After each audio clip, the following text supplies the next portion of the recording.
আসসালামু আলাইকুম। এখন দেখবেন সংবাদ শিরোনাম। সারা দেশে চলছে মনোনয়নপত্র যাচাই বাছাই। তারেক রহমান, ডাক্তার শফিকুরের প্রার্থিতা বৈধ ঘোষণা। বাতিল হলো আনিসুল ইসলাম মাহমুদ ও তাসনিম জারার আবেদন। খালেদা জিয়ার কবর জিয়ারতে আজও মানুষের ঢল। বলছেন তার মতো আস্থা আর ভালোবাসা অর্জনই নতুন নেতৃত্বের সামনে চ্যালেঞ্জ। কনকনে ঠান্ডায় জবুথুবু গোটা দেশ। ২-৩টি শৈত্যপ্রবাহে জানুয়ারি জুড়েই থাকবে শীতের দাপট। ঘন কুয়াশায় শাহজালাল বিমানবন্দরে শিডিউল বিপর্যয়।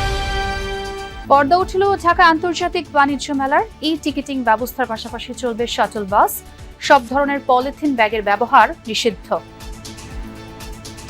এতক্ষণ দেখছিলেন সংবাদ শিরোনাম, এখন দেখবেন বিস্তারিত। পঞ্চম দিনের মতো সারা দেশে চলছে ত্রয়োদশ জাতীয় সংসদ নির্বাচনে প্রার্থীদের মনোনয়নপত্র যাচাই বাছাই। বগুড়া ৬ আসনে বৈধ ঘোষণা করা হয়েছে তারেক রহমানের মনোনয়নপত্র। সকাল থেকে জেলায় জেলায় শুরু হয় এই কার্যক্রম।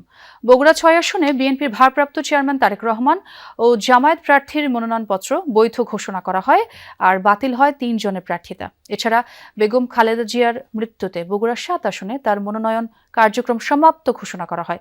ঠাকুরগাঁও ১ আসনে মির্জা ফখরুলের মনোনয়ন বৈধতা পেয়েছে।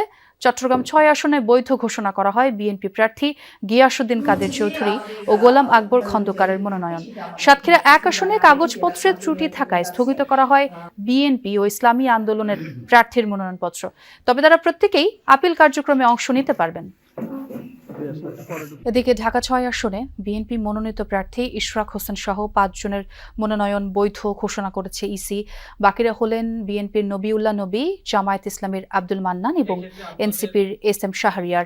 ঢাকা ১৫ আসনের জামায়াত ইসলামী প্রার্থী ডাক্তার শফিকুর রহমান এবং বিএনপি প্রার্থী শফিকুল ইসলাম খানের মনোনয়নপত্র বৈধ ঘোষণা করা হয়েছে। ঢাকা ১১ আসনের জাতীয় নাগরিক পার্টি মনোনীত প্রার্থী নাহিদ ইসলামের মনোনয়নপত্র বৈধ হয়েছে। ঢাকা ৯ আসনের স্বতন্ত্র প্রার্থী ডাক্তার তাসনিম জারার মনোনয়নপত্র গৃহীত হয়নি। তবে বিএনপি প্রার্থী হাবিবুর রশিদ হাবিব ও জামায়াত ইসলামী প্রার্থী কবির আহমেদের মনোনয়নপত্র বৈধ ঘোষণা হয়েছে। ঢাকা ৭ আসনে বৈধ ঘোষণা করা হয়েছে বিএনপির প্রার্থী হামিদুর রহমান হামিদ ও জামায়াতের হাজী মোহাম্মদ এনাতুল্লাহর মনোনয়নপত্র। এদিকে ঢাকা ১৩ আসনে বিএনপির প্রার্থী ববি হাজ্জাজ, খেলাফতে মজলিসের প্রার্থী মামুনুল হক সহ ৬ জনের মনোনয়নপত্র বৈধ ঘোষণা করা হয়েছে। ঢাকা ৮ আসনে এনসিপি প্রার্থী নাসিরউদ্দিন পাটোয়ারি ও গণ অধিকার পরিষদের মেঘলা আলমের মনোনয়নপত্র বৈধ হয়েছে। সাবেক প্রধানমন্ত্রী এবং বিএনপি চেয়ারপারসন বেগম খালেদা জিয়ার কবর জিয়ারতে আজও সমাধিস্থলে মানুষের ঢল। শুক্রবার শেষ হয় ৩ দিনের রাষ্ট্রীয় শোক। বিএনপি ঘোষিত ৭ দিনের শোক পালন কর্মসূচি চলছে এখন। ভোরের আলো ফুটতেই শীত উপেক্ষা করে জিয়া উদ্যানের সমাধি কমপ্লেক্সে আসতে থাকেন শত শত মানুষ। কবর জিয়ারতের পাশাপাশি সমাধিতে ফুল দেন অনেকে। আজও অনেকে সম্মিলিতভাবে কোরআন খতম দিচ্ছেন। বেলা ১১টার দিকে সমাধিসৌধে মহিলা দলের শ্রদ্ধা নিবেদন শেষে বিএনপির সিনিয়র যুগ্ম মহাসচিব রুহুল কবির রিজভী বলেন, গণতন্ত্রের আপসহীন নেত্রী শিখিয়েছেন কিভাবে দেশ ও মানুষের পাশে দাঁড়াতে হয়। ফ্যাসিবাদের বিরুদ্ধে লড়াইয়েও অগ্রগামী ছিলেন খালেদা জিয়া। সবাই যেখানে পলিটিক্যাল অ্যাক্টিভিটি জান না, সাধারণ লোকই মানুষ আসতেছে এখানে ফতোয়া পড়তে। তার জন্য আমরা দেশবাসী দোয়া করব। আমি বিশ্বাস করি তার সবচেয়ে বড় পাওয়া আমার দেশের মানুষের দোয়া। কি করে জনগণের পাশে থাকতে হয় এবং অনেক দুঃখ, সংকট, চাপ, হুমকির মুখেও জনগণকে ছেড়ে না যাওয়ার যে দৃষ্টান্ত, সেটা দেশনেত্রী বেগম খালেদা জিয়া তিনি দেখিয়েছেন। পৌষের মধ্যভাগে সারা দেশেই শীতের দাপট, কনকনে ঠান্ডায় স্থবির জনজীবন। আজ সর্বনিম্ন তাপমাত্রা রেকর্ড করা হয়েছে রাজশাহী, পাবনার ঈশ্বরদী ও নওগাঁর বদলগাছিতে ৯ ডিগ্রি সেলসিয়াস। ভোর থেকেই ঘন কুয়াশায় ঢাকা প্রকৃতি। দৃষ্টিসীমা কমে আসায় সড়ক মহাসড়কে হেডলাইট জ্বালিয়ে চলাচল করছে যানবাহন।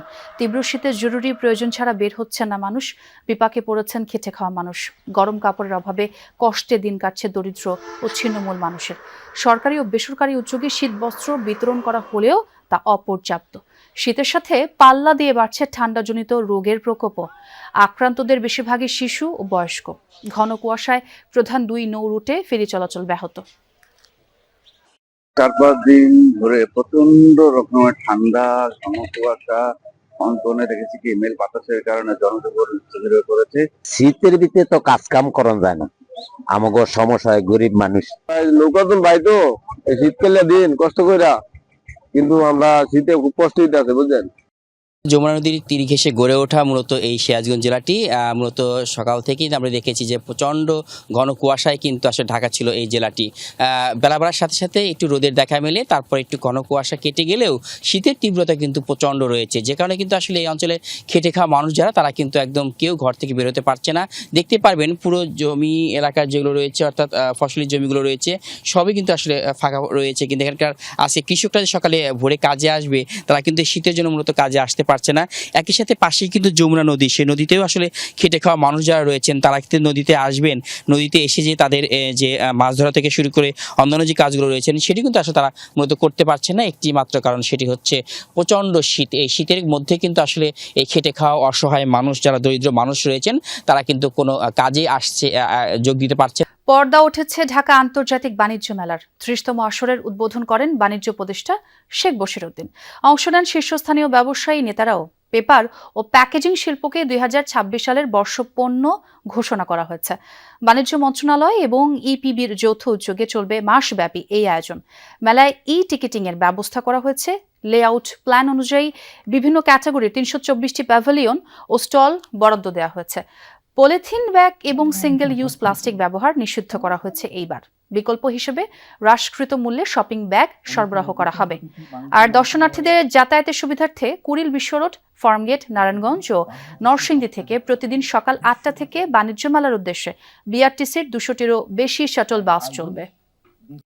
ঢাকা আন্তর্জাতিক বাণিজ্য মেলা দীর্ঘদিন ধরে এমন একটি প্ল্যাটফর্ম হিসেবে কাজ করছে যা পণ্যের উৎপাদককে ভোক্তার সঙ্গে, উদ্যোক্তাকে বিনিয়োগকারীর সঙ্গে এবং বাংলাদেশকে বিশ্ব বাজারের সঙ্গে সংযুক্ত করে চলছে।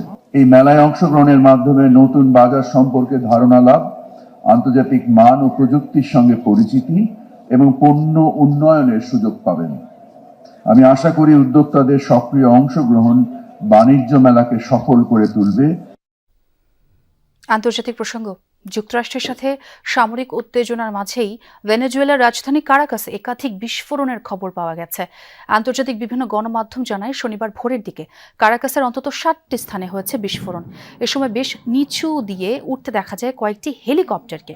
বিভিন্ন সংবাদ মাধ্যম বলছে এসব হেলিকপ্টার মার্কিন সামরিক বাহিনীর হতে পারে। ধারণা করা হচ্ছে বিভিন্ন ধরনের অ্যাটাক হেলিকপ্টার থেকে চালানো হয়েছে হামলা। কারাকাসের দক্ষিণে অবস্থিত অত্যন্ত গুরুত্বপূর্ণ কৌশলগত সামরিক ঘাঁটি ফুয়ের্তে টিউনা ও লা কার্লোটার কাছাকাছি হয় এই বিস্ফোরণগুলো। হামলার পরপরই বিদ্যুৎ বিচ্ছিন্ন হয়ে যায় আশপাশের এলাকা। বিস্ফোরণের পর ভেনেজুয়েলার প্রেসিডেন্ট নিকোলাস মাদুরোর কোনো খবর এখনো জানা যায়নি।